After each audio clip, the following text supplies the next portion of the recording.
Management सब क्या समझते हैं? Risk management.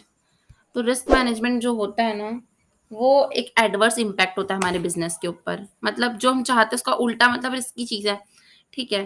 तो probability of not obtaining the desirable result, हम जो रिजल्ट चाहते हैं वो अगर आप नहीं पा पाते तो हम कह सकते हैं कि ये रिस्क ये है करके। ठीक है। तो दो टाइप के रिस्क हो सकते हैं।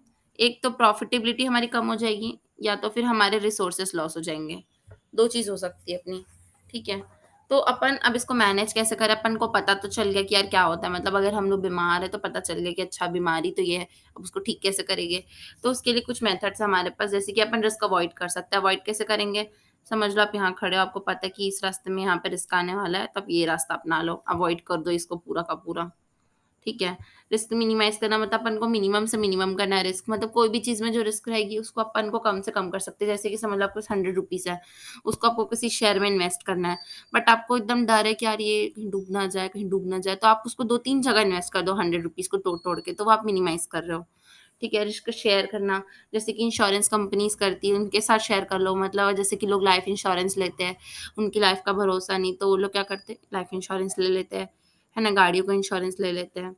रिस्क बेयरिंग का मतलब ये होता है कि यार रिस्क इतना छोटा है कि हम खुद ही बेयर कर लेंगे, नहीं तो फिर ना उसमें और ज्यादा खर्चा लग जाएगा। जैसे कि मैं आपको एग्जांपल देती हूँ कि हम लोग समझ लो कि टू व्हीलर का इंश्योरेंस लिए। ठीक है। अब जो टू व्हीलर के एक्सीडेंट होने की संभावना है ये है कि बहुत कम होती है, क्योंकि अगर आप समझ लो हेलमेट पहन के चलते हो और धीरे गाड़ी चलाते हो तो रिस्क तो कम है बहुत ज्यादा एक्सीडेंट का।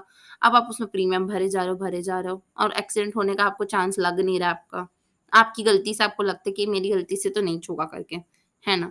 तो उस केस में आप सोचोगे कि यार इंश्योरेंस कराने से अच्छा तो मैं खुद ही बेयर कर लूँगा अगर हो भी गया तो। ठीक है। तो फिर उसको बोलते हैं कि रिस्क बेयर करना, मतलब जब कॉस्ट ज़्यादा होती है रिस्क को बाँटने की, तब हम लोग उसको खुद ही बेयर कर लेते हैं।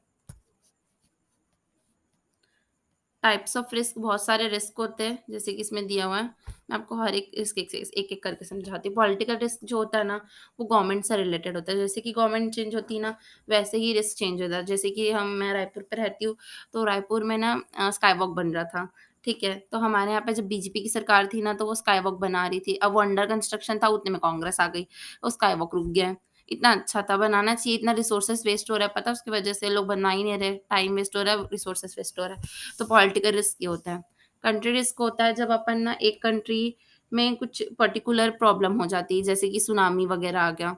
ठीक है। तो किसी भी कंट्री में आ सकता है वो, तो है ना, उसकी वजह से बिजनेसेस खराब हो सकते हैं, तो कंट्री रिस्क हो गई। इकोनॉमिक रिस्क मतलब टैक्स के रेट्स चेंज होने की वजह से अपन को प्रॉब्लम हो रही है, तो वो इकोनॉमिक रिस्क होता है। सोशल रिस्क क्या होता है? सोसाइटी की वजह से जो भी रिस्क होता है ना, उसको सोशल रिस्क बोलते हैं। जैसे कि कुछ भी, जैसे अपन स्टैचू यूज़ कर लेते हैं बुद्धा का अपने घर पे फॉर डेकोरेशन पर्पस, बट वो किसी के भगवान भी हैं, हम ये भूल जाते हैं। तो बाकी लोग जैसे कि बाकी जगह पे ये statues as a show piece नहीं बिकते फॉरेन कंट्रीज़ में, ठीक है? तो उन लोग के तो भगवान है, तो उन लोग अच्छे से रखते हैं, मतलब एकदम पूजनीय जगह पे रखते हैं ना। अपन तो जैसे शोकेस पे रख दिए अपने घर की, कोई टेबल पे रख दिए डेकोरेशन पर्पस, तो वो सोशल रिस्क हो जाता है। वहाँ पे वो सेल नहीं होगा उस टाइप से अगर आप रखोगे और उस तरीके से आप सेल करोगे तो। एक्सटर्नल रिस्क, एक्सटर्नल रिस्क ये होता है कि बाहर की चीज़ों की वजह से आपके बिज़नेस में प्रॉब्लम हो जाना, जैसे कि वॉर हो जाना। ठीक है। समझ लो कि आप अपना अच्छा खासा अपना बिज़नेस कर रहे थे अपनी कंट्री में, और आपकी बाजू वाली कंट्री में वॉर हो गया, तो आपके यहाँ भी शांति भंग हो गया। ऐसा नहीं है कि आप शांति से रह पाओगे। ठीक है। जैसे कि समझ लो आप इस रूम में, एक रूम में आप पढ़ाई कर रहे हो और आपके बाजू वाले रूम में आपके सिबलिंग्स झगड़ा कर रहे हैं। तो यार एक्सटर्नल रिस्क तो है कि वो लोग झगड़ते-झगड़ते आपके रूम में आ जाएँगे और आपको भी डिस्टर्ब करेंगे। ठीक है। एक्सचेंज रिस्क मतलब होता है जैसे कि जब अपन फॉरेन एक्सचेंज में डील करते हैं, तो समझ लो आज रेट 62 चल रहा है, बाद में जब आप बाद में ट्रेड किए तो 69 हो गया, तो इसके बीच का जो डिफरेंस है वो रिस्क हो जाएगा। बिज़नेस रिस्क तो नॉर्मल रिस्क होता है जो सब बिज़नेस में, वही है। फाइनेंस रिस्क वो होता है जो अपन जैसे कि कुछ भी फाइनेंस करते हैं, लोन वगैरह लेते हैं, उसमें चेंजेस आ जाना रेट्स में। वैसे तो वो डिसाइडेड रहता है, बट और भी चेंजेस आना, जैसे फाइनेंस से रिलेटेड अपन कह सकते हैं कि अपन कहीं इन्वेस्टमेंट किए हैं, ठीक है, और उसमें चेंजेस आ जाना, अपने शेयर प्राइस में चेंजेस आ जाना, कैपिटल स्ट्रक्चर पे चेंजेस आ जाना। ठीक है। सिस्टमैटिक रिस्क और अनसिस्टमैटिक रिस्क उल्टा ही होता है हमेशा। देखो सिस्टमैटिक रिस्क वो होता है जिसको अपन कंट्रोल नहीं कर सकते, अनकंट्रोलेबल रिस्क होता है ये। ठीक है। और वही उल्टा अनसिस्टमैटिक रिस्क जो होता है ना, उसको अपन कंट्रोल कर सकते हैं, ये कंट्रोलेबल फैक्टर की वजह से होता है। उसके बाद फिर नेक्स्ट है मार्केट रिस्क। मार्केट रिस्क जो होता है ना, वो मार्केट की वजह से वो जो रिस्क होता है, जैसे कि कैसे समझा, the market risk arise due to change in demand and supply. Demand और सप्लाई की वजह से कुछ भी जो चेंज आता है ना, वो मार्केट रिस्क के मतलब मार्केट की बिहेवियर की वजह से वो रिस्क तो कॉमन है ही। इंटरेस्ट रेट रिस्क जो होता है वो इंटरेस्ट रेट की चेंज होने से होता है। जैसे कि इंटरेस्ट रेट चेंज हो गया, प्रिवेलिंग अलग है, मेच्योरिटी पीरियड पे अलग है, बोरो जब किए थे तब अलग है, क्रेडिट पॉलिसी के हिसाब से अलग है, और असलियत में अलग चल रहा है। तो उसकी वजह से हो सकता है। परचेसिंग पावर का मतलब होता है कि अगर किसी इंसान की परचेसिंग पावर ही कम हो जाएगी, जैसे कि डिफ्लेशन आ गया, तो सबकी परचेसिंग पावर कम हो जाएगी, तो उस वजह से जो रिस्क है वो इसमें आता है। उसके बाद फिर डिफ़ॉल्ट रिस्क, मतलब आपने किसी को लोन दिया है या फिर आपको आपके डेटर्स ने आपसे पैसे लिए हैं, मतलब सामान लेके गए और पैसे नहीं दिए हैं, तो उस केस में डिफ़ॉल्ट रिस्क होता है। लिक्विडिटी रिस्क का मतलब होता है जब आपके पास पैसे नहीं होते कैश में, ठीक है, जिनको आप तुरंत-तुरंत एकदम खर्च कर सको, उस फॉर्म में नहीं होते हैं, तो उसको लिक्विडिटी रिस्क बोलते हैं। मतलब समझ लो आपके पास लैंड तो है बहुत सारा, बट आपको आज ही अर्जेंट चाहिए, तो क्या आज आप लैंड बेचने जाओगे? नहीं ना, तो उसको बोलते हैं लिक्विडिटी रिस्क। फिर कैलिबिलिटी रिस्क, ये जो होता है ना, ये क्या होता है बताऊँ? मतलब अपन को कभी भी कॉलेबिलिटी रिस्क का मतलब होता है, जैसे कि कॉल ऑप्शंस होता है, आपने डेरिवेटिव्स में पढ़ा होगा एसएफएम में। उसमें क्या होता है कि अपन ना कॉल खरीदते हैं एक प्रीमियम पे करके, ठीक है? तो उसमें हमारे पास ऑप्शन आता है कि हम कभी भी, एनी टाइम, एनीवेयर उसको अपन क्या कर सकते हैं, सेल कर सकते हैं, ठीक है? तो उस केस पे अगर टर्म्स अच्छे नहीं रहे तो फिर हो सकता है कि हमको नुकसान हो जाए, मतलब जो कॉल बेचता है उसको, ठीक है? उसके बाद फिर कन्वर्टेबिलिटी रिस्क, मतलब समझ लो आप अभी आपके पास इक्विटी, आपके पास अभी इक्विटी नहीं है, अभी आपके पास डेट्स है, डिबेंचर्स है, और आपके पास ऑप्शन है कि आप कन्वर्ट कर सकते हो अपने डिबेंचर्स को इक्विटी पे, और जो कंपनी है वो तब ऑफर दे रही जब एकदम बेकार हालत चल रही कंपनी की, तब तो आपके लिए रिस्क हुआ ना। इंडस्ट्री रिस्क मतलब जो इंडस्ट्रियल एरिया में जो रिस्क होते हैं, मतलब इंडस्ट्री से रिलेटेड नॉर्मली, जैसे कि लाइफ साइकिल हो गया, इंटरनेशनल ट्रेड कोटाज हो गया, ठीक है। करेंसी रिस्क जो होता है वो पैसों से रिलेटेड होता है, ठीक है। International investment not dominated in form currency and portfolio managers beneficiaries, ठीक है। मतलब जो इंटरनेशनल पेमेंट इन कैश से रिलेटेड होता है उसको अपन करेंसी रिस्क कहते हैं, ठीक है। उसके बाद फिर ऑपरेशनल रिस्क, ये तो नॉर्मल ऑपरेशन में जो रिस्क आता ही है वो है, जैसे कि नॉर्मल प्रोक्योरमेंट में टेक्नोलॉजी चेंज हो जाना, फेलियर हो जाना, कुछ स्ट्राइक पे हो जाएंगे लेबर्स वगैरह, तो ये ऑपरेशन के दौरान चलते रहता है ये सब, तो उसको बोलते हैं ऑपरेशनल रिस्क, ठीक है। तो अपना इंपॉर्टेंट डेफिनेशन पढ़ लेते हैं। रिस्क मैनेजमेंट जो है ना, ये प्रोसेस है जिसमें अपन मेजर करेंगे, असेस करेंगे और डेवलप करेंगे स्ट्रेटजी, ठीक है, और फिर उसको मैनेज करेंगे, तो उसको बोलते हैं अपन रिस्क मैनेजमेंट करना। ये एक सिस्टमैटिकल अप्रोच है जिसमें अपन खोजते हैं और एनालाइज करते हैं और कंट्रोल करते हैं वो सारे इवेंट जो कि अनवांटेड है, ठीक है, स्पेसिफिक टाइम के लिए, और जिसको अपन कम कर सकते हैं। उसके बाद नेक्स्ट इसका ऑब्जेक्टिव्स पढ़ लेते हैं अपन। ऑब्जेक्टिव्स क्या होगा इस रिस्क के? तो पहले ये कि एंटिसिपेट करता है अनसर्टेनिटी, मतलब हमको पहले ढूंढना पड़ेगा कि क्या चीज़ अनसर्टन है, ठीक है। उसके फिर अपन चैनलाइज़ करेंगे वो इवेंट को, मतलब वो इवेंट को सोचेंगे, जैसे कि समझ लीजिए कि अपन अपने सीएमए का एग्जांपल ले लेते हैं हमेशा की तरह। तो अपन सीएमए का एग्जांपल ले रहे हैं, तो इसमें क्या देखेंगे अपन कि इसमें क्या अनसर्टेनिटी है कि हम अगर देंगे पेपर तो फेल हो सकता है, ये अनसर्टेनिटी हुआ। तो अगर अपन फेल हो जाएँगे तो अपन उसको सोचेंगे कि फिर क्या करेंगे यार, फेल हो गए तो क्या कर सकते हैं? तो फिर setting the right and easiest opportunity, तो अपन उस या तो हमारे पास यही दूसरा ऑप्शन ये है कि हमको फिर से ट्राई करना चाहिए। मेरे हिसाब से तो बेस्ट ऑप्शन ये है कि हमको ट्राई करते रहना चाहिए, हार नहीं मानना चाहिए, ठीक है। फिर इंश्योर करेंगे कि वो जो हम सोचे हैं वो एक अल्टरनेटिव हो, ठीक है। अल्टरनेटिव ये ना, हम सीधा नेक्स्ट अटेम्प्ट दे रहे हैं तो वो दूसरा अल्टरनेटिव है, वो भी नेक्स्ट बेस्ट अल्टरनेटिव है। और फिर उसके बाद फिर in case the expected event is frustrated making the damages minimum, और अगर समझ लो कि हो ही गए ना कुछ, मतलब अगर कुछ डैमेज हो ही जाता है तो फिर उसको हमको कम से कम करना है। रिस्क को मेजर कैसे करते हैं? तो मेजर कैसे करेंगे? Evaluation of livelihood and extent of risk, मतलब जो रिस्क है उसका एक्सटेंट देखेंगे कितना है और उसके हिसाब से अपन उसको मेजर करेंगे, ठीक है। मतलब अपन देखते हैं कि सीएमए में फेल होने का क्या होता है अपना रिस्क, तो फिर इस आप बोलोगे कि दी कितनी नेगेटिव नेगेटिव लेती है एग्जाम्पल। ऐसा नहीं है यार, वो टॉपिक के हिसाब से एग्जाम्पल लेना पड़ता है। तो एग्जाम्पल है ये कि अपन कैसे इवैल्यूएट करेंगे, तो मैं तुमको मोटिवेट कर रही हूँ, तुम इसको नेगेटिव मोटिवेशन समझ लो। कैसे होगा देखो मैं बताती हूँ। जैसे कि अगर फेल हो जाते हो तो आगे तुमको 6 मंथ में जो भी तुम्हारी सैलरी होने वाली थी, अगर तुम जॉब करते हो या फिर सेल्फ एम्प्लॉयड होते हो, तो जो भी तुम अर्न करने वाले थे, अर्निंग्स ही कह लेती हूँ मैं, सब में आ जाएगा अर्निंग। ठीक है, जो तुम्हारी 6 मंथ अर्निंग है तो कम से कम अपन उसको मिनिमम टू मिनिमम 3 लाख तो मान ही लेते हैं आफ्टर सीएमए फाइनल। ठीक है, 3 लाख तो तुम 6 मंथ में कमा ही लोगे कम से कम। ठीक है, तो वो लॉस हुआ।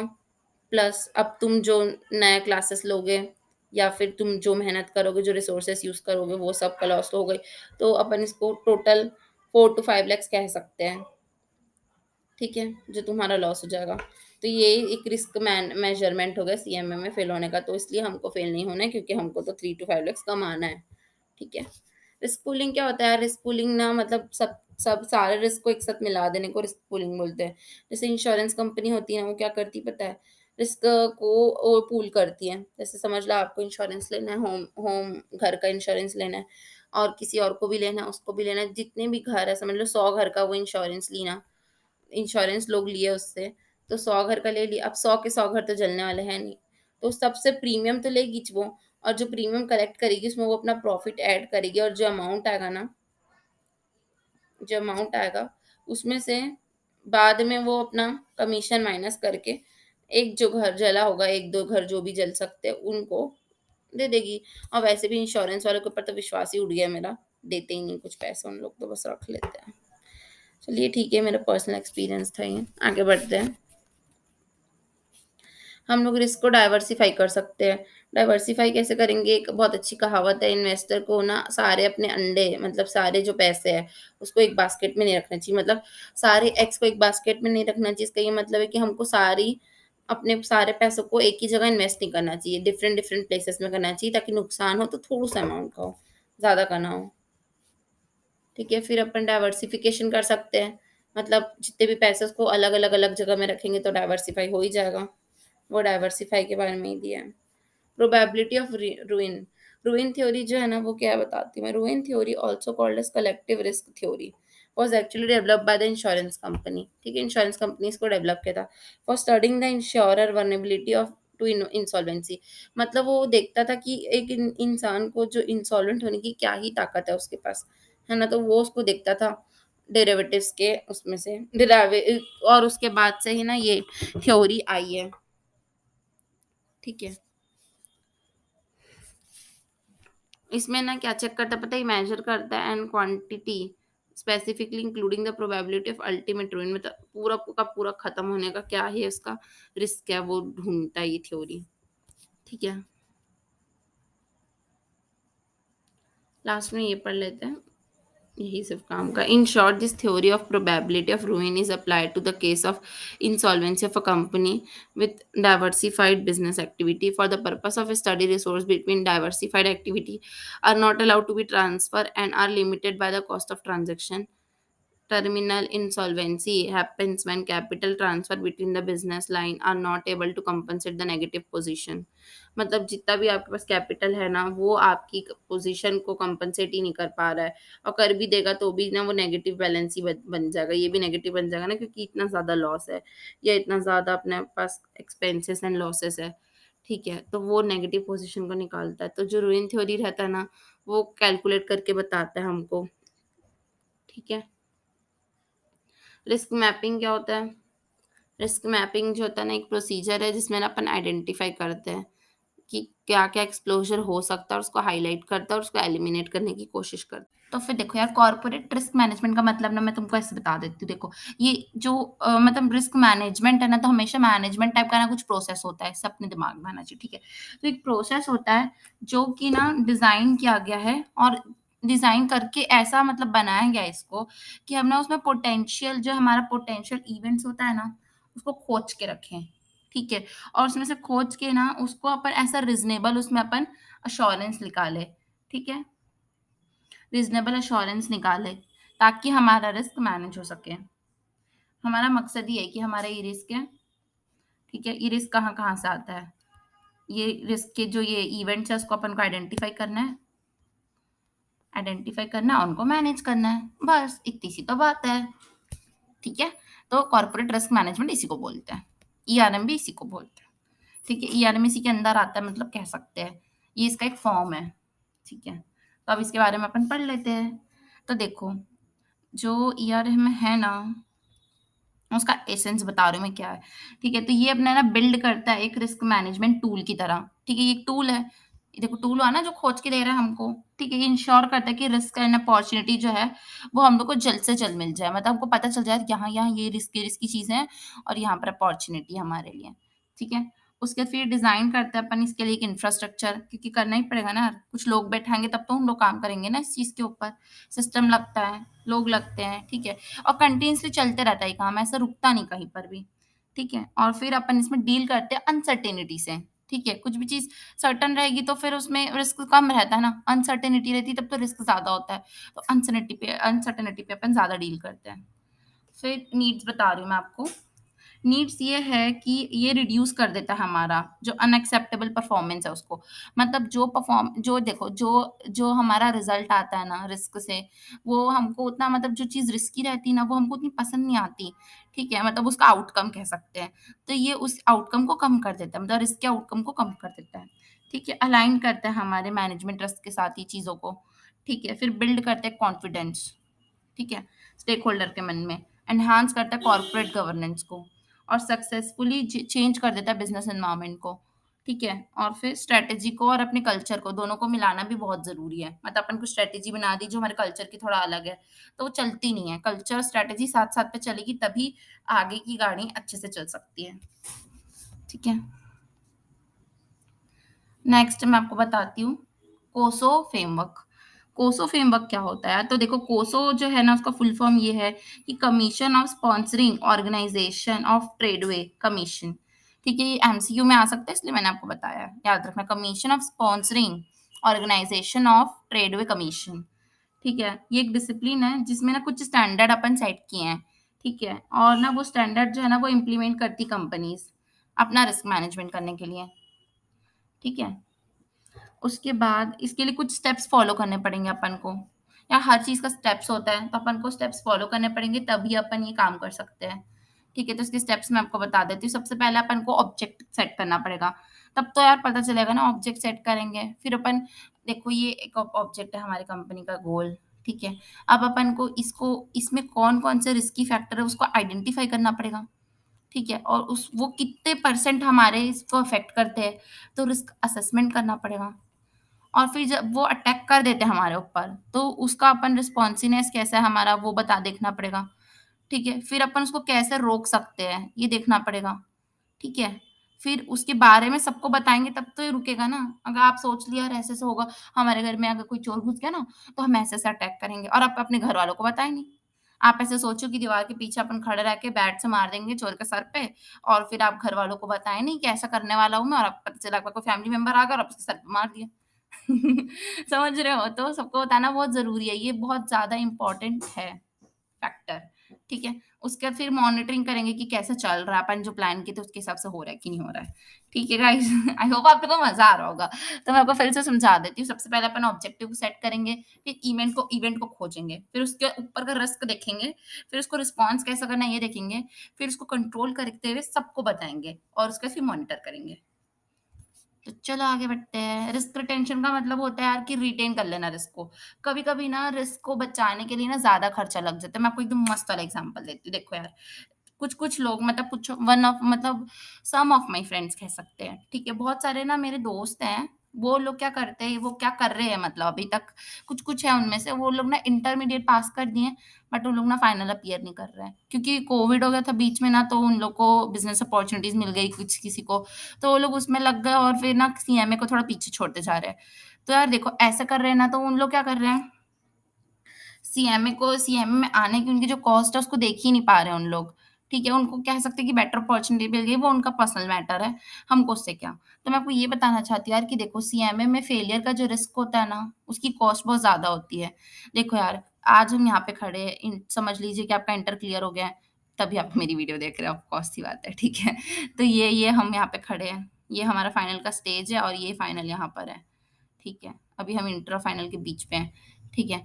तो यहाँ तक पहुँचने के लिए आपने कितनी सारे सैक्रिफाइस किए हैं, कितने पैसे लगाए। एक तो ये पैसे की फॉर्म में अपन बहुत सारा चीज़ करते हैं, ऊ ऊपर से अपन आप टाइम देते हैं, है ना? तो कभी-कभी ऐसा लगता है ना यहाँ पर आने के बाद कि यार बहुत हार्ड है यार, छोड़ दे क्या करके। ठीक है, तो दोस्तों हमको छोड़ना नहीं है। आपको बस ये देखना है कि हम कहाँ से कहाँ तक आ चुके हैं और बस कितना कम रास्ता बचा है।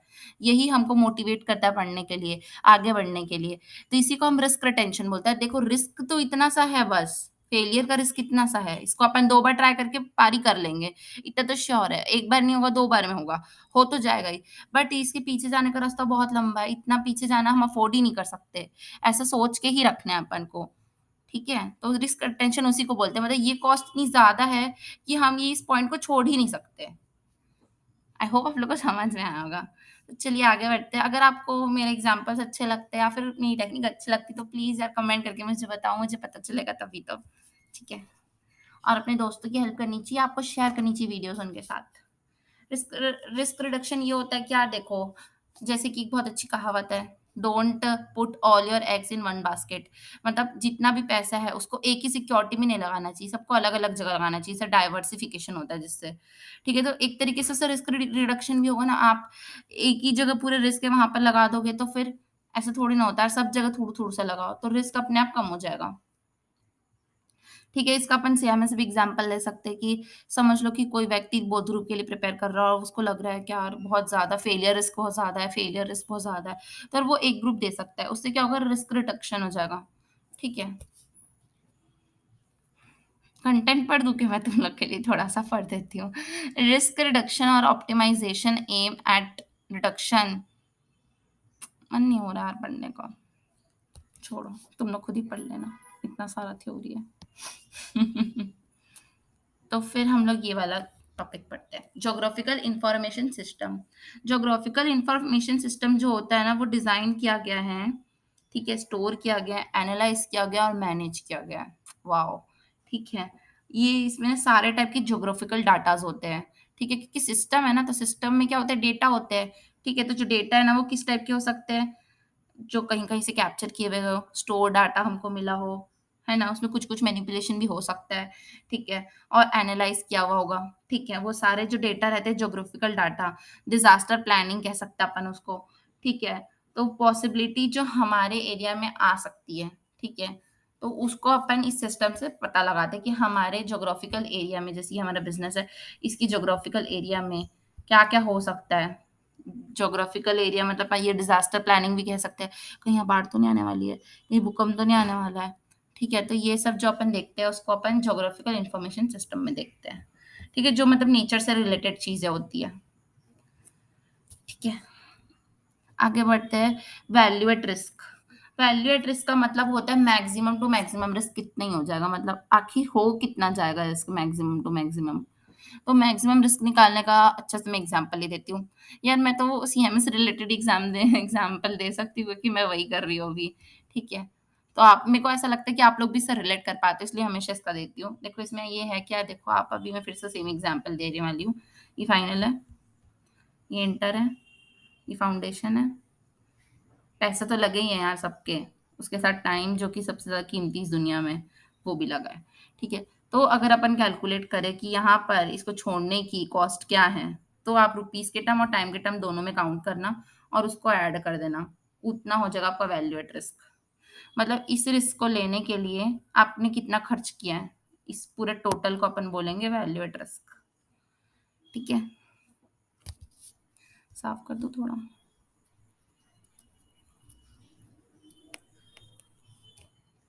ये बहुत पॉपुलर मेथड है यार, जिससे अपन फाइनेंस रिस्क निकाल सकते हैं। ठीक है, थोड़ा पढ़ देती हूँ।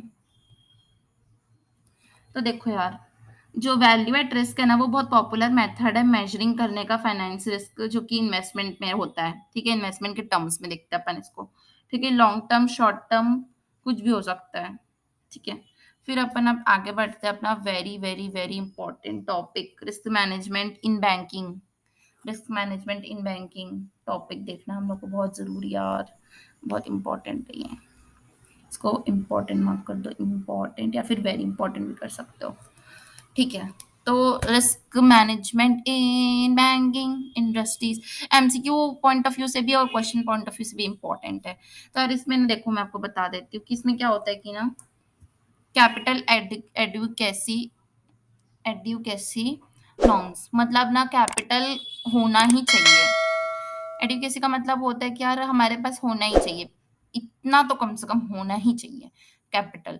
तो यार जैसे कि अपन ऐसा एग्ज़ाम्पल लेते हैं कि अपन को कहीं पार्टी में जाना है, तो कम से कम इतना पैसा तो जेब में होना चाहिए ना कि एंट्री फ़ीस मिल जाए पार्टी में, है ना? या फिर अपन कहीं कैफ़े में खाने जा रहे हैं, तो कम से कम ₹500 तो जेब में होने ही चाहिए यार कि कुछ खा पी के अच्छे से दोस्तों को खिला के आ सके। ठीक है, सेफ्टी पर्पज़ से यार कम से कम रखना ही चाहिए, खर्च हो ना हो तब की बात है। ठीक है, तो जब अपन बैंकिंग इंडस्ट्री में देखते हैं, तो फिर अपन को देखना है कि जो बैंक है, वो लोग कैसे काम करते हैं कि वो डिपॉज़िट लेते हैं, लोन देते हैं, डिपॉज़िट लेते हैं, लोन देते हैं। तो उनके पास कम से कम इतना कैपिटल तो होना ही चाहिए। ये नॉर्म सेट किया गया है इन कंपनीज़ के लिए क्योंकि यार बहुत फ्रॉड होते हैं, जैसे कि अब नीरव मोदी को ही देख लो, भाग गया पैसे लेके। फिर अपना सत्यम स्कैंडल हो गया, ठीक है। तो ऐसे सैंडल से बचने के लिए अपन को जो गवर्नमेंट है या फिर अपन कह सकते हैं कि बैंकिंग इंडस्ट्री है, उन लोग सब लोग मिलके सबने सोच के कुछ रेट्स, कुछ अमाउंट सेट किया कि इतना कैपिटल होना चाहिए। तो मैं आपको ये बेसिक फ्रेमवर्क बता दी इसका। तो अपन के पास 3 बेसल नॉर्म्स है, 1, 2 और 3 नीचे आएगा। ठीक है? तो ये जो बेसल नॉर्म्स है ना, वो लोग अपन मतलब बना हुआ है और उसके अकॉर्डिंगली अपन को क्या करना रहता है, डिसीजन लेना है। ठीक है? तो जो बैंकिंग है ना, उसमें इनलिक्विडिटी की ना सिचुएशन नहीं आनी चाहिए। ठीक है? इनलिक्विडिटी का मतलब होता है कि कैश का खत्म हो जाना। ठीक है? तो देखो यहाँ पर दिया हुआ है परसेंटेज कि जो रिस्क वेट्स है वो कैसे डिवाइड होंगे। तो जैसे जो जीट एंड गवर्नमेंट डेट्स होते हैं ना, मतलब जो गवर्नमेंट के 10 ऐसे डेट्स हैं, उनको आप वेट 0 देना क्योंकि यार वो लोग पैसे नहीं डुबाएँगे। तो उनके लिए आपको ना कुछ भी ऐसे अलग से पैसे रखने की ज़रूरत नहीं है। और जो बैंक है, याद रखना ये गवर्नमेंट है तो 0 है, बैंक है तो थोड़ा चांसेस है डूबने का, तो 20% है उनका और बाकी पूरे दुनिया के लोगों के लिए 100% है। ठीक है? ये बहुत इंपॉर्टेंट है, इसको लर्न कर लेना। गवर्नमेंट के लिए 0, बैंक के लिए 20, अदर्स के लिए 100। ये जी10 जी10 वाले हैं। अगर आपको एग्जाम में जी7 दे दिया गवर्नमेंट तो फिर 100 दे देना उसको। ठीक है? उसके बाद उन लोग को ना वो कराना पड़ता है, बताओ, liquidity asset to net cash outflow देखना पड़ता है 30 डेज का। ठीक है? और उसका रेशियो मेंटेन करके रखना पड़ता है। ठीक है? मतलब ये जो अपन देखे ना, वो रेशियो मेंटेन करके रखना पड़ता है। ये देखो, bank are required to hold capital to 8% of risk of weighted. ये अपन को 8% तक रखना ही पड़ता है। जितना भी अपन क्या किए हैं अभी तक का, मतलब जितना भी रिस्क है, उसमें अपन जो कैपिटल है वो 8% के बराबर होना ही चाहिए। ठीक है? फिर है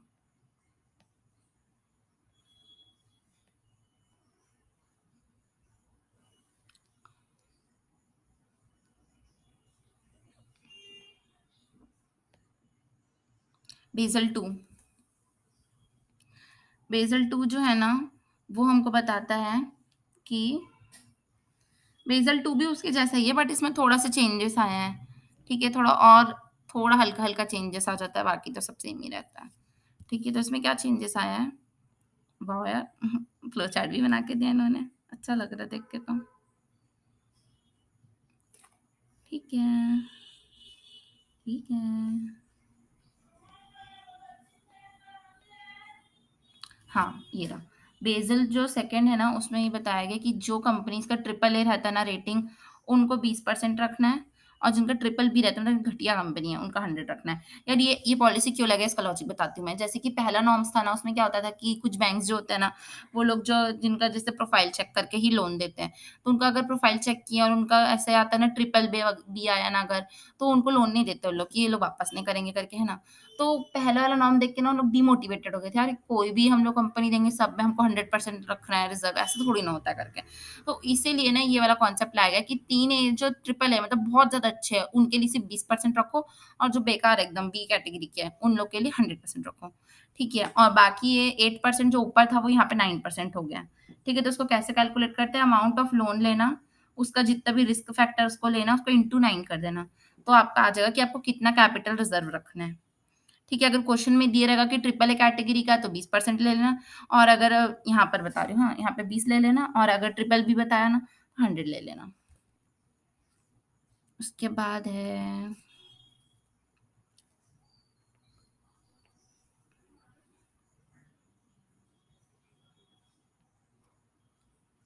कंपैरिजन कंपैरिजन क्या है इनके बीच का? ठीक है, तो उनका कंपैरिजन ये है कि देखो ईयर का डिफरेंस है, ठीक है। उसके बाद फिर कैपिटल एडिक्वेसी जो है इसमें ये बेस्ड ऑन उसकी है और ये भी सेम है दोनों के बीच में, ठीक है। ये सेंसिटिव नहीं होता और ये सेंसिटिव होता है, मतलब वही ट्रिपल बी और ट्रिपल ए वाला सेंसिटिव है, ये नहीं है। इसमें क्रेडिट एक्सपोजर जो रहता है ना वो 100% ही रहता है सबके लिए, बट ये उनके क्रेडिट क्वालिटी के हिसाब से जो क्रेडिट रेटिंग कॉल करता है, भूल मत जाना, ये वो करता है क्रिसिल, क्रिसिल करता है, यहाँ पे दिया था क्रिसल क्रिसल क्रिसल, खोज लेना, आ रहे हैं कहीं पे दिया था क्रिसल, जो ये रहा मिल गया।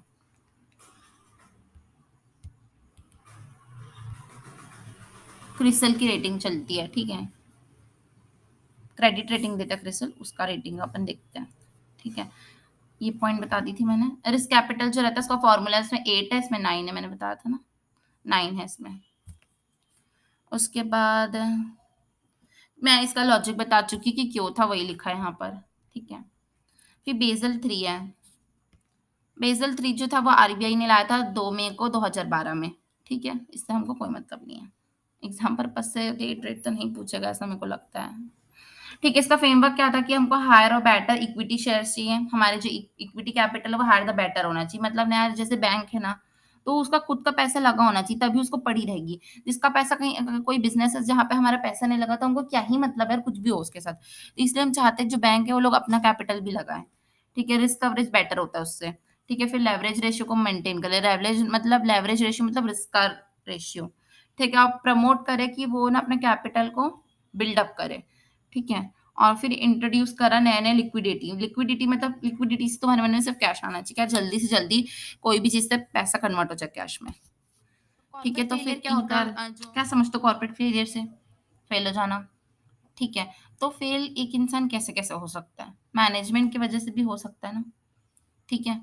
और उसकी मतलब हो सकता है ना, बहुत सारी टाइप की गलतियां हो सकती है कॉर्पोरेट फेलियर में। तो एक तो मैनेजमेंट ही अच्छे से डिसीजंस नहीं ले रहा है, या मार्केट हमारा साथ नहीं दे रहा है, या फिर ऐसे कोविड आ जाता है। तो यार कोविड में तो गलती नहीं थी ना किसी इंसान की एक स्पेसिफिकली, बट फिर भी से ऐसे सरकमस्टांसेस ही ऐसे हो गए कि कोलैप्स हो गई बहुत सारी कंपनियां, बहुत सारे बिजनेस शट डाउन हो गए, ठीक है। तो वो सब कॉर्पोरेट फेलियर होते हैं। तो 3 टाइप से कॉर्पोरेट फेलियर के अपन सिम्पटम्स जान सकते हैं कि यार ये कंपनी कॉर्पोरेट फेलियर की रास्ते में है। उसकी प्रॉफिटेबिलिटी ना धीरे-धीरे कम होते जाएगी, ठीक है। हाई गियरिंग का मतलब ये होगा कि उसमें डेट ज़्यादा हो जाएगा, लोन का पैसा ज़्यादा हो जाएगा और इक्विटी कम होते जाएगी, ठीक है। और लो लिक्विडिटी मतलब यार पैसे तो है हमारे पास, एज़ अ लैंड है, एसेट्स में है मतलब कह सकते हैं, ठीक है, कैश में नहीं है। तो ये 3 कारण है जिससे हमको पता चलेगा कि हमारी दुनिया फेल होने वाली है, ठीक है। तो हमको उसकी तरफ ध्यान देना है और उसको बचाना है, ठीक है। तो फिर इसको निकालने का 3 फ़ॉर्मूला है, जैसे कि अपन प्रॉफिट मार्जिन निकाल सकते हैं, आरओसी निकाल सकते हैं और रिटर्न ऑन नेट एसेट्स निकाल सकते हैं। और फिर अपन को पता चल जाएगा कि यार हमारा जो है वो किस रास्ते में है। मतलब इसमें ना अपन को 3 वो पता चलता है कि हमारी हमारी जो अपना बिज़नेस है वो मतलब कितना सिक है, सिकनेस निकाल सकते हैं अपन इससे उसकी, ठीक है।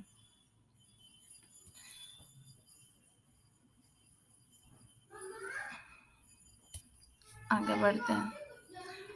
जैसे कि एक टेक्निकल कॉज़ हो सकता है। जैसे कि टेक्निकल कॉज़ क्या होगा कि यार टेक्नोलॉजी चेंज हो गई बहुत सारी, उसकी वज़ह से अब आपका बिज़नेस नहीं चल रहा है। जैसे कि एकदम मस्त एग्ज़ाम्पल मैं देती हूँ कि बहुत सारे ऑफ़लाइन टीचर्स हैं जो कि कंफर्टेबल नहीं है ऑनलाइन पढ़ाने में।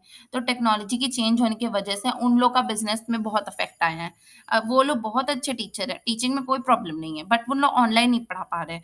वो एनवायरनमेंट के साथ घुल-मिल नहीं पा रहे, जिसकी वज़ह से उनका बिज़नेस में लो प्रॉफिटेबिलिटी हो रही है। तो टेक्नोलॉजी को हो सकता है। वर्किंग कैपिटल प्रॉब्लम हो सकती है, मतलब जैसे कि पैसों की कमी की वजह से हम अपने बिजनेस की डे टू डे वर्क भी नहीं कर पा रहे हैं और उसकी वजह से हम लोग को नुकसान हो रहा है। इकोनॉमिक डिस्ट्रेस मतलब तो वही होता है जैसे कि बाहर मतलब मार्केट ही स्लो डाउन हो रहा है, मार्केट में ही कमी आ रही है। तो उसकी वजह से जैसे कोविड की वजह से हमारा जो एटमॉस्फेयर है सब वो सब डाउन होते जा रहा है एकदम। तो उसकी वजह से जब मार्केट ही डाउन है तो हम कैसे ग्रो कर सकते हैं? उसके लिए तो अपन को नया सोचना पड़ेगा, नया अपॉर्चुनिटी खोजना पड़ेगा। मिसमैनेजमेंट का मतलब होता है कि यार मैनेजमेंट में ही खराबी है। मैनेजमेंट के जो स्किल्स है, एक्सपीरियंस है, वो सही से लग नहीं रहा है। मैनेजर्स अच्छे से काम नहीं कर रहे हैं, जिसकी वजह से ना हम लोग को प्रॉब्लम हो रही है। वो अपने स्ट्रेंथ और वीकनेसेस पे ध्यान ही नहीं दे पा रहे हैं। ठीक है, ओवर एक्सपेंशन एंड डाइवर्सिफिकेशन मतलब ज़्यादा ही हो गया है, मतलब जे एक बिज़नेस एक हद तक बढ़ सकता है, तो उनको एकदम ज़बरदस्ती तुम आगे बढ़ा रहे हो, ओवर-ओवर कर रहे हो, रिसर्च में बहुत पैसे लगा दे रहे हो, उसकी वजह से कभी-कभी कुछ डिसीज़न ना सही होके भी गलत हो जाते हैं। जैसे कि मैंने सत्यम का पढ़ा था कि सत्यम जो था ना, वो क्या कर रहा था कि मतलब गलत तो था ही वो, बट ना वो एक्सपेंशन कर रहा था ऑटोमोबाइल कंपनी में, ठीक है? और उसके बाद वो चाहता था कि यार उसका जो पैसा कमाऊँगा ना, मैं वापस सत्यम में दे दूँगा। और उसके बाद दोनों बिज़नेस मेरे चलेंगे। बट यार मार्केट ही डाउन चला गया और उसकी ऑटोमोबाइल की कंपनी नहीं चली। उसकी कंपनी चली नहीं तो पैसे आए नहीं तो सत्यम के बारे में सबको पता चल गया। तो ओवर एक्सपेंशन करने वाला था, वैसे उसका व्यू अच्छा था, भले इंटेंशंस गलत थे। बट ओवर एक्सपेंशन की वजह से ही उसको पूरा प्रॉब्लम हुआ। ठीक है, अगर ओवर एक्सपेंशन हो जाता सही से तो किसी को पता ही नहीं चलता कि क्या स्कैंडल हुआ था। ठीक है, fraud by management, management fraud करता है अपने पर्सनल वो यार क्या बोलते हैं उसको, लालच, लालच। पर्सनल लालच की वजह से, ग्रीडीनेस की वजह से ऐसी-ऐसी गलतियाँ कर देता है कि कॉर्पोरेट कोलैप्स हो जाता है। जैसे कि मैनेजमेंट में अगर कुछ ऐसे ग्रीडी पीपल बैठ गए और वो मैनिपुलेट कर दिए स्टेटमेंट्स, तो वो यार बहुत नुकसान हो जाता है उस वजह से, कितने सारे फ्रॉड अपन ने देखे ही हैं। ठीक है? जो स्ट्रक्चर है बोर्ड का वही पुअर है, मतलब वही अच्छे से नहीं चल रहा है। उन्हीं लोग को ज़्यादा कुछ बिज़नेस चलाने का पड़ा नहीं है, उन्हीं लोग एफर्ट्स नहीं डाल रहे हैं, तो फिर कैसे चलेगा? या फिर ऐसे भी कह सकते हैं कि कुछ-कुछ लोग के ऊपर एकदम डोमिनेंसी है और उन लोग एकदम राज चला रहे हैं सबके ऊपर और कंपनी अच्छे से चल नहीं पा रही है। फाइनेंशियल डिस्ट्रेस मतलब पैसों की कमी हो गई यार, हम लोग परफ़ॉर्म ही नहीं कर पा रहे अपने अपने बेटर परफ़ॉर्मेंस, जैसे कि इसका अच्छा एग्ज़ाम्पल ये है कि कोई बच्चा टैलेंटेड तो बहुत है ना? बट यार उसके पास पैसे नहीं है कोचिंग, मतलब कोचिंग तो नहीं, आप कह सकते हैं कि फॉर एग्ज़ाम्पल मैं बहुत अच्छा एग्ज़ाम्पल देती हूँ। सीएमए करना है किसी बच्चे को, अब सीएमए के लिए कोचिंग करना तो ज़रूरी नहीं है, बट उसकी रजिस्ट्रेशन फ़ीस, फॉर्म फ़ीस तो भरना ज़रूरी है ना, तब तो करोगे। बट अगर वो बच्चा टैलेंटेड है, वो पढ़ना चाहता है, बट वो फ़ी भी पे नहीं कर सकता उतनी, तो उसको फाइनेंशियल डिस्ट्रेस है, उसकी वजह से वो सक्सेस नहीं कर पा रहा है अपनी जगह पे, ठीक है? तो फिर कॉजेज़ ऑफ सिकनेस पड़ता है, अपन क्यों होता है ये सब, तो अपन को ना सबसे पहले तो ये देखना कि prevention is better than cure, मतलब बीमार होने के बाद ठीक होने से अच्छा पहले से ही अपन सेफ्टी मेजर्स ले लेते हैं। तो 2 कारणों की वजह से हो सकता है कि यार अपन बॉर्न ही सीको है, जैसे कि कुछ लोगों को पोलियो होता है बचपन से, या फिर अपन जैसे कि बढ़ते रहते हैं तो बीच-बीच में कुछ-कुछ होता रहता है, जैसे लोगों को कोविड हो गया, ठीक है? फिर पोस्ट कोविड के सिम्पटम्स आ रहे हैं, तो वो सब ग्रोथ के दौरान हो रहा है और कोई-कोई बच्चे तो पैदा ही कोविड के साथ हुए थे, ठीक है? तो बॉर्न सिक और फिर ड्यूरिंग ग्रोथ 2 टाइप से हो सकता है। ठीक है, तो ये कैसे-कैसे होता है? देखो प्रोजेक्ट फ़ॉर्मूलेशन में ही गलती हो सकती है, ठीक है? जब अपन प्रोजेक्ट बना रहे थे तभी हमने कुछ-कुछ ऐसे डिसीज़न्स ले लिए थे जो कि अच्छे नहीं रहे फ्यूचर में, ठीक है? उसके बाद फिर प्रोजेक्ट इम्प्लीमेंशन जब इम्प्लीमेंट कर रहे थे उस दौरान पे गलती हो गई कुछ-कुछ, ठीक है? उसके वजह से अपन स्टार्ट ही डिफ़िकल्टी वे से किए और फिर सक्सेस नहीं मिल पाया अपन को, ठीक है? फिर उसके बाद नेक्स्ट है प्रोडक्शन के टाइम पे अगर अपन कुछ-कुछ गलतियाँ कर दिए, प्रोडक्शन में मतलब समझ लो कि हाई कॉस्ट लगा दिए, उतना अपन को हमारा सामान बिका नहीं, या मार्केटिंग के जो स्टाफ है वो पुअर है, लेज़ी है और उन लोग मार्केटिंग अच्छे से नहीं करते। फाइनेंस में दिक्कत है, पैसों की कमी की वजह से बिज़नेस चल ही नहीं सकता, वो प्रॉब्लम हो रही है, या फिर अपना पर्सनल एडमिनिस्ट्रेशन ही, जैसे कि कहीं-कहीं पे ना कोई-कोई कोचिंग सेंटर में देखी हूँ मैं यार, पढ़ाते बहुत अच्छे सर लोग, बट ना वो लोग एक पूरा पार्टनरशिप फॉर्म में काम करते हैं, तो उसमें एडमिनिस्ट्रेशन भी रहता है और एडमिनिस्ट्रेशन के जो लोग रहते हैं ना, उन लोग निहायती कामचोर रहते हैं, मतलब उन लोग बुक नहीं भिजवाते हैं, अच्छे से कम्युनिकेट नहीं करते स्टूडेंट से, जिस वजह से बच्चे एकदम ज़्यादा वो हो जाते हैं, मतलब उन लोग चाहते ही नहीं कि यहाँ से कोई खरीदे क्लासेस, और उस वजह से सर जो अच्छा पढ़ाते हैं वो अच्छे से नहीं चल पाता। मतलब एडमिनिस्ट्रेशन भी बहुत ज़रूरी है, जैसे कि कोई बिज़नेस है और बिज़नेस में अगर आप कॉल करके रिसेप्शनिस्ट से बात करते हो और अगर वही अच्छे से बात नहीं करेगी, तो आप इंप्रेशन, ऐसे अच्छे इंप्रेशन जब पहले में ही नहीं पड़ेगा तो तुम आगे क्या ही कर सकते हो। ठीक है। आई होप आप लोग को समझ में आ रहा होगा। मैं ना एकदम कन्फ्यूज़ रहती हूँ कि आ रहा है कि नहीं आ रहा है। आप लोग प्लीज़ कमेंट करके मुझे बताइए। उसके ज़ेड स्कोर मॉडल है, ज़ेड स्कोर का ये मॉडल है। इसका फ़ॉर्मूला है जिसको आपको लर्न करना पड़ेगा। इसमें से एग्ज़ाम में आते हैं थ्योरी क्वेश्चंस, ठीक है? एक एमसीक्यू के लिए बता देती हूँ, 33 फेलियर, 33 नॉन फेलियर ये था और 22 इसमें काउंटिंग रेशियोज़ थे, ठीक है? ये अंकल ने बनाया था, हमारे अंकल ने। कौन है उनका नाम? जो नाम है एयरमैन, उनका नाम को आपको याद रखना है और उन्होंने ये हमको थ्योरी दी है जेड स्कोर की, जिनको आपको अपन को पूरा याद कर लेना है। इसके साथ हमको ये भी पूरा लर्न करना है, ठीक है? इन्होंने 3 ठोक दिया है, तीनों को आपको अच्छे से याद करना है। इसी के साथ हमारी वीडियो यहीं पे खत्म होती है। एसपीएम आज हमारा पूरा खत्म हो चुका है। आई होप आपने सारी वीडियोज़ देखी हो। अगर आप